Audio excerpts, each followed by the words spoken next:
Abubakar fellow who is joining us now. The Al Jama Party obviously has extended the beneficiaries of the debt rehabilitation program to include masjids by writing off 50% of the debt. Now, this comes against the background of the city of Johannesburg, the budget speech debate that took place on the 27th of May. And we joined in studio by Abu Bakr Capello. Brother Abu Bakr, Assalamu alaikum wa rahmatullahi wa barakatuh. Wa alaikum assalam wa rahmatullahi wa barakatuh.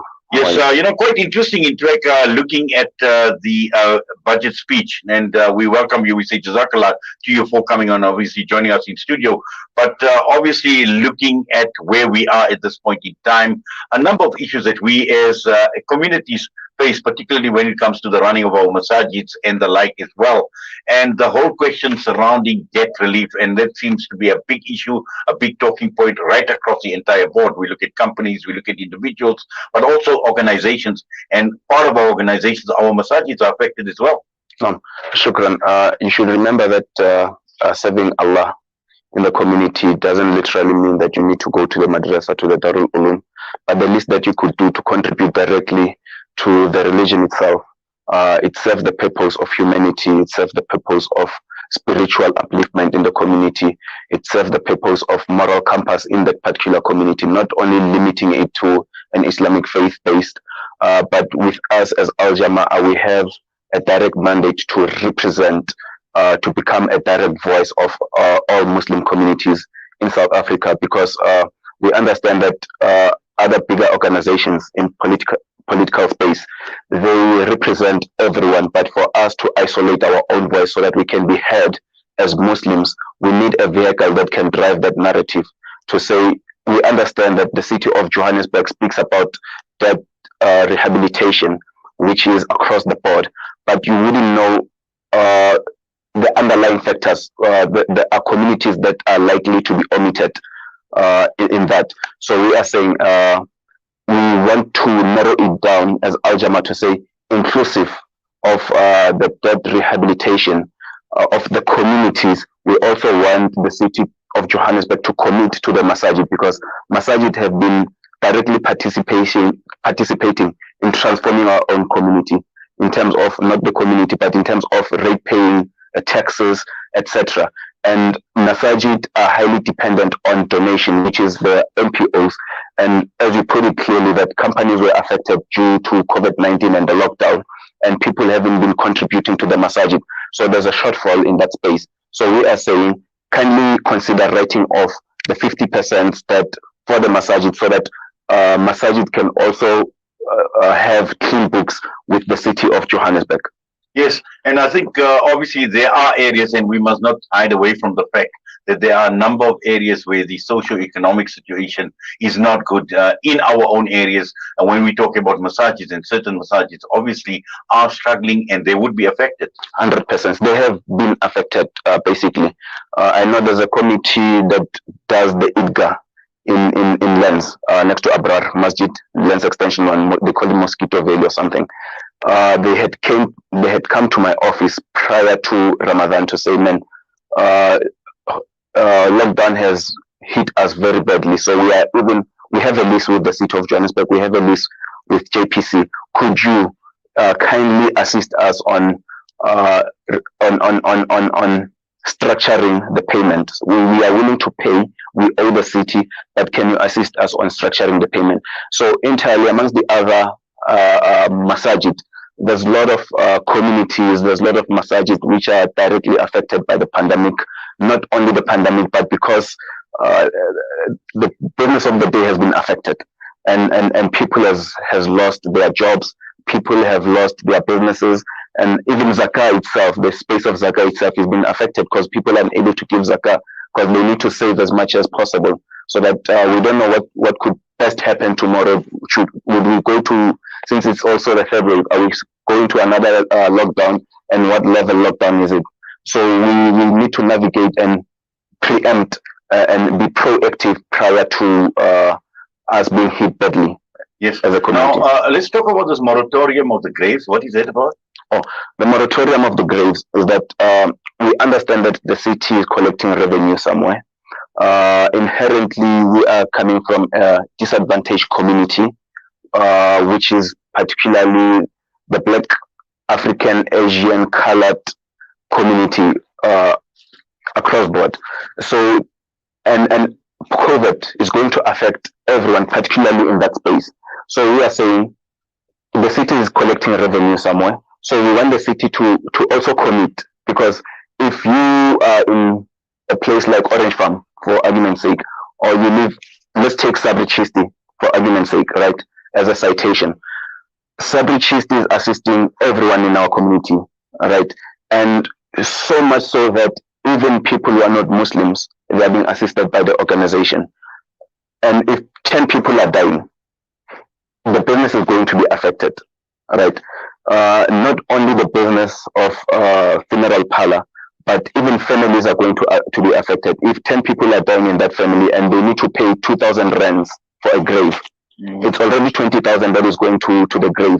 Yes. Yeah. So it's going to create more burden to the community at large, not only Muslim, but inclusive of Christians, Hindus, and people who are using the grave sites to bury their loved ones. So we are saying the city should also commit to suspend the payment of the grave sites, in as much as COVID is still on, and as long as the COVID is still available. So we are pleading with the city to commit to be a caring government, to say we are a caring government, so we need to put the payment of the graves on hold. Yes. Now, you've obviously put these proposals through to the city of Johannesburg in terms of the debt rehabilitation as far as the masajid are concerned, and also as far as the graves are concerned. What sort of response have you had? It was a debate. It was welcomed.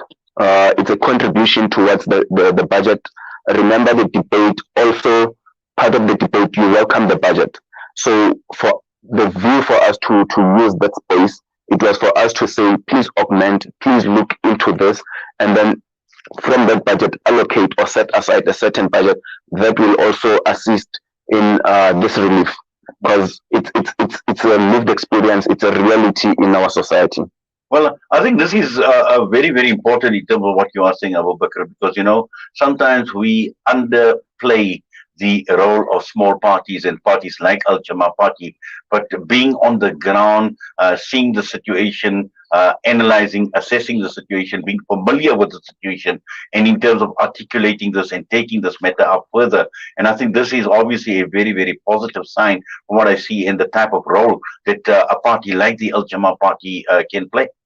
Yes, thank you very much. I remember in 2017, sometimes people didn't believe in a party that has one seat in government, but we were in the very same studio, Salam Media, and confidently said, no, we can make a change, we can contribute effectively. So today Al Jama is in government. So today Al Jama is a party that can take decisions with 2 seats, government decisions in the city of Johannesburg, and drive a narrative that the community would want to see.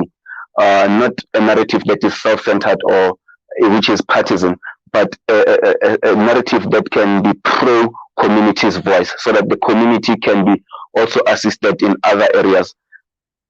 Yes, well, certainly, and I think this is where the advantage is when you have people representing you that are close to the community, that truly understand the dynamics that are playing out within a community, and this is exactly what communities are needing, particularly when they're looking at their own situation, when they're looking at service delivery and the like, and to address specific issues like the issues that we're talking about. Yeah. So Al Jama is a community.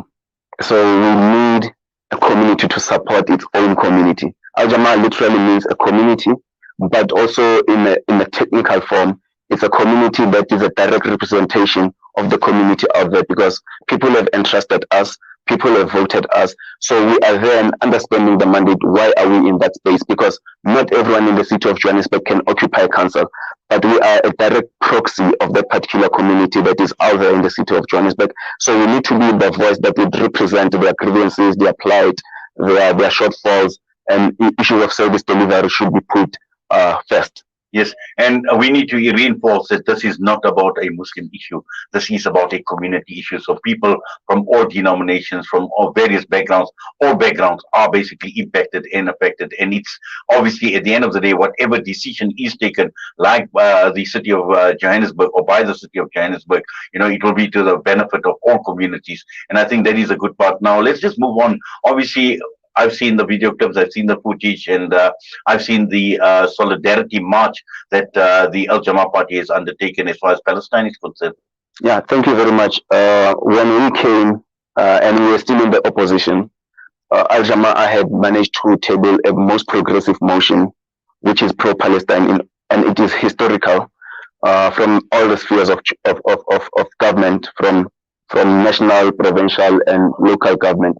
It is the only motion which was pro-Palestine that was tabled, and it was carried by council to rename Sandton Drive to Leila Khalid. The reason being the U.S. consulate is number 1, Sandton Drive, and we know that USA has been perpetuating and sponsoring Israel to kill the children of Palestine. As you put it clearly, that Al Jamaa represents their community and we are their community.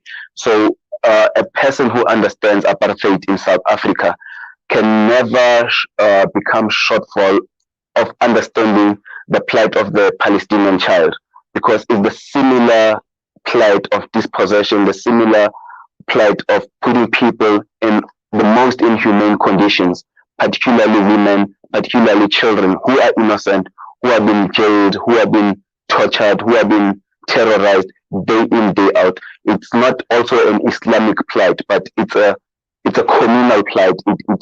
It is for the people to understand, because we are coming from the similar experience as South Africans, not as a group of South Africans, but as South Africans as a whole, because it's an agenda of the Israelites, the elite Israelites, few from amongst the Israelites, which are capturing a certain narrative because they control the world. Yes, Abubakar, what we're going to do is we're going to go for a quick break. The time is obviously 9:30. There's quite a bit more that obviously I wish to raise and talk. So we're going to go for a break right now. Thank you very much. Shukran.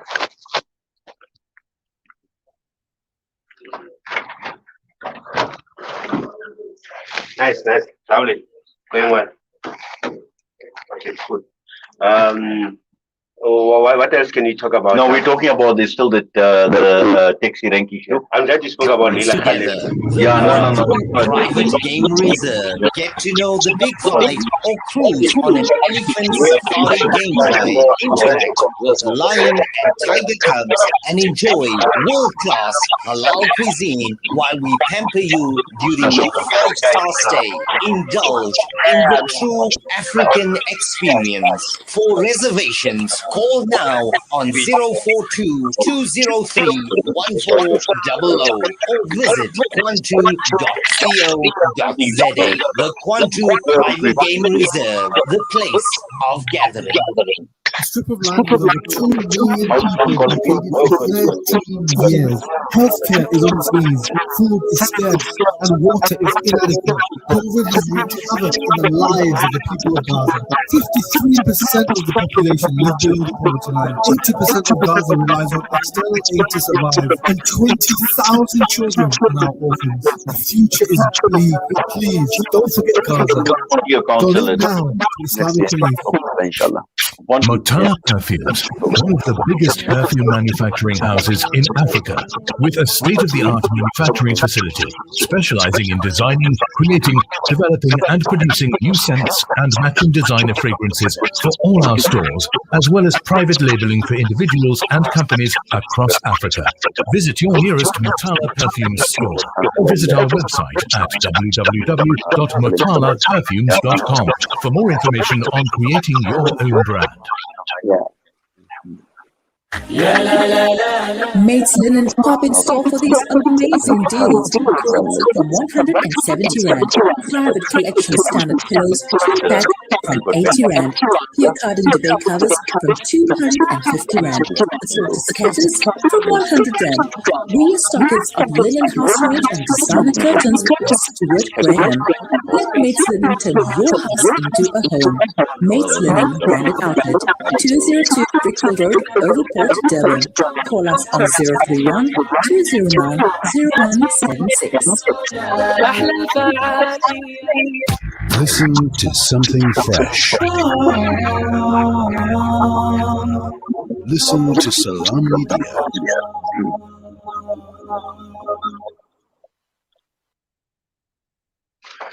Time is just gone 9:33 a.m. and in studio we have Abu Bakr Tapello. We're talking Al Jamaa this morning and a number of initiatives against the background of the city of Johannesburg budget debate that have been raised. And we have been talking about things like relief for masajids. We've been talking about moratorium on graves as well, but also at the same time looking at Al Jamaa and its community-based initiatives, like, for instance, the march that they had taken. And early on, we heard about Senton Drive and the proposal to rename it to Leila Khalid Drive. Now, Abu Bakr, just while we are on the question of Palestinian solidarity, and it's so important to take this initiative at a local government level. And today we know that there is a protest action that is going to be taking place in Durban, and that is going to City Hall. Tomorrow there is one in Ekurhuleni, and that is going to City Hall as well. So this entire struggle is being taken at a local level, which is very, very important, because this is where now we are going to grassroots, we're going to communities. And I suppose that is your thinking as well, that, from bottom up, take this entire campaign, but more importantly, to get people to truly, truly understand the plight of the Palestinians. And it's not, like you mentioned, it's not only a religious issue, it's a humanitarian issue, it's a human issue. Nam shukran. So if we are only focusing on national government and anticipating that people will represent us, or rather politicians will represent the plight on the national government, it's only an abstract, because it doesn't carry a meaningful weight. But if you bring it down on local government, this is where the people are, this is where the implementation of services is, this is where the real struggle of people is. It is in the local government. It's not only the abstract, it's not only philosophical on based on the debate that you debate on what you've read, but the people on the ground, they understand, because they're living the struggle. Remember, South Africa is not completely liberated, because there was never a form of justice in a way. I do not advocate for two-state solution, because if there's an oppressor and the oppressed, and if you are taking a middle path, you are inherently taking the side of the oppressor. So two-state solution, it's not a solution for now, because we can't advocate. The children of Palestine needs to advocate on what is it that is best for them. Do they want a two-state solution, or do they want the Jewish to cease fire completely? Because that was the march that we did. We were submitting a memorandum to the U.S. consulate. We wanted the consular general to take it to the American president, Joe Biden, to say, one, we need to cease fire in Palestine, in Gaza. They must cease fire. They must also end the occupation with immediate effect. They must end the occupation. Failure to do so, we will sanction them. We will call for the sanction. We'll conscientize the people on the ground. We'll do the mass mobilization. We'll lobby people on the ground so that we have a buying power as South Africans. So any product that will come from Israel has to be sanctioned, boycotted. Every product that will come from America has to be boycotted, because we have a willing power, and we are the reason why we are not thriving as the economy, as African economy, is that we are buying from external sources. But if we can industrialize our country, we industrialize our continent, and buy amongst ourselves, at least we can push a narrative. At least we can own our own narrative. If we can produce content on media, we can push our own narrative, because the one the person who controls the mind is the one who owns the narrative. Exactly. So this is where we need to come in. We need to come strong. We need to come hard. We shouldn't be told how to show our anger. We shouldn't be told how to get angry. We need to own our anger and project it the way we feel that this is how we need to project our anger. Because you can't, if there's anarchy has to be fought with anarchy. So we can't be sitting in the corner in the masajid and say, no, we're making dua, Allah will liberate the children of Palestine. We need to be on the ground as well. We need to show aggression to say, no, this must come to an end. Well, exactly, and I think also it's got to be sustainable and it's got to be ongoing. And I think this is important because we've seen the momentum now. We've seen it right across the entire world. We've seen outrage, we've seen the outcry, we've seen protests that have been taking place right across the entire world.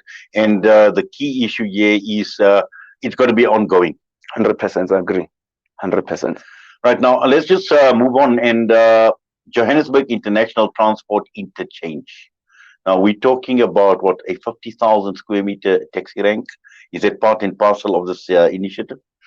Yeah, the initiative sits in my department, development planning. It's implemented by JDA, Johannesburg Development Agency. So the vision of this, it's a post-lockdown, post-COVID initiative to also reignite the economy, because transport is the important sector of the economy. If you frustrate transport, the economy it's inherently going to get stuck.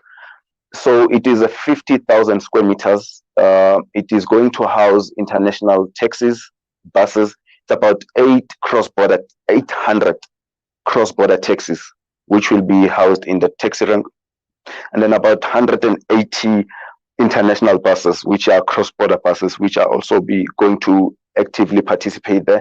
And it's also not only cross-borders, we also have provincial immigration or provincial immigrants, which will be going out of the city and in the city to also stimulate the economy, assist us on the expertise that will be brought in from other provinces.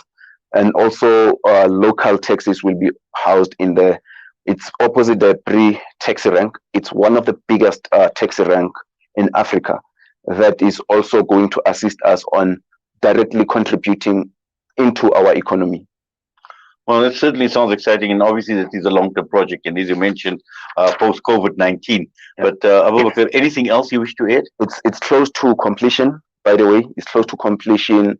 We're anticipating sometimes around June, July, the entire project will be done, and then we'll be cutting ribbon and people will start moving. So it will also assist those who are coming from the south and bring them closer to the corridors of the economy, which is the cities and the neighboring cities like Sandton and the likes. Well, obviously, Alhamdulillah, you know, a lot going on at this point in time. And I know you've got your hands very, very busy. You know, we think that we're in a lull because of the pandemic, but it does appear that a lot is happening in the background. And we say Jazakallah to you, taking time out to coming here in studio and talking to us at Salam Media, inshallah. Allah accept from you. Ameen. And have yourself a wonderful Jummah as well, inshallah. Assalamu alaikum. Mubarak to everyone. Wa alaikum salam wa rahmatullahi wa barakatuh. Abu Bakr Tafalo joining us Al Jamaa Party this morning, and we're going to go for another break. We come back, we still have got international stories coming up with Humaira Mayat, and we've got a few community announcements coming through as well.